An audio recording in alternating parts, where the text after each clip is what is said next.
बेईमान पद्धतीने एक सरकार स्थापन केलं, घटनाबाह्य पद्धतीने एक सरकार स्थापन केलं. नरेंद्र मोदी, अमित शाह यांनी त्या घटनाबाह्य सरकारला ताकद दिली. विधानसभेचे अध्यक्ष जे तटस्थ असतात त्यांनी पक्षपाती निर्णय देऊन हे सरकार वाचवलं. आम्ही जे म्हणत होतो की या देशातलं संविधान धोक्यात आहे,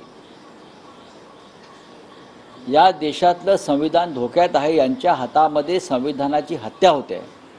नरेंद्र मोदी, अमित शाह, देवेंद्र फडणवीस, राहुल नार्वेकर याचं ज्वलंत उदाहरण म्हणजे महाराष्ट्रातील सरकार.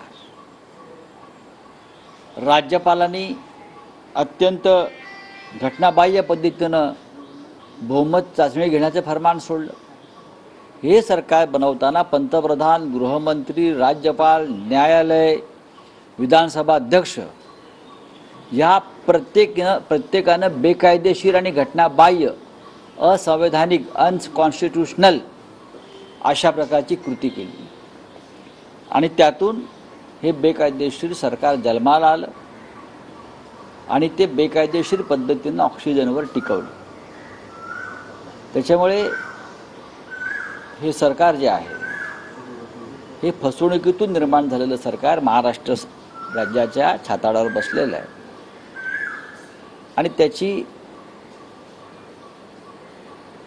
त्याचं आता हे आहे आयुष्य हे अजून 2 किंवा 3 महिन्याचं आहे.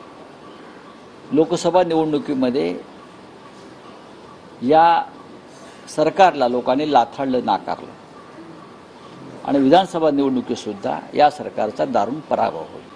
मात्र त्यांचं म्हणणं आहे की आम्ही उठाव केलेला आहे, त्यामुळे हा शिवसेना खरा पक्ष आमचाच आहे असं देखील त्यांचं म्हणणं.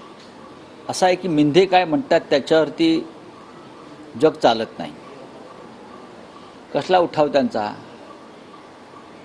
चोरांचा उठाव, दरोडेखोरांचा उठाव. असं कधी होतं का? तुमच्यात हिंमत होती तर तुम्ही स्वतःचा पक्ष स्थापन करून स्वतःच्या चिन्हावर निवडणुका लढायला हव्या होत्या. लोकसभा निवडणुकीत मिंध्यांनी जिथे जिथे ते उभे राहिले तिथे लाखो मतं विकत घेण्याचा प्रयत्न केला. हेलिकॉप्टरमधून कसे पैसे उतरत होते आपण पाहिलं आहे. मिंधे मुख्यमंत्री अनेक मतदारसंघात 4-4 दिवस जाऊन हॉटेलच्या रूममध्ये बसून कसे पैसे वाटत होते हे आपण पाहिलं आहे. त्याच्यामुळे उठाव कसला? हा पैशांचा उठाव होता आणि हा बेईमानीचा उठाव होता. अनेक सवलती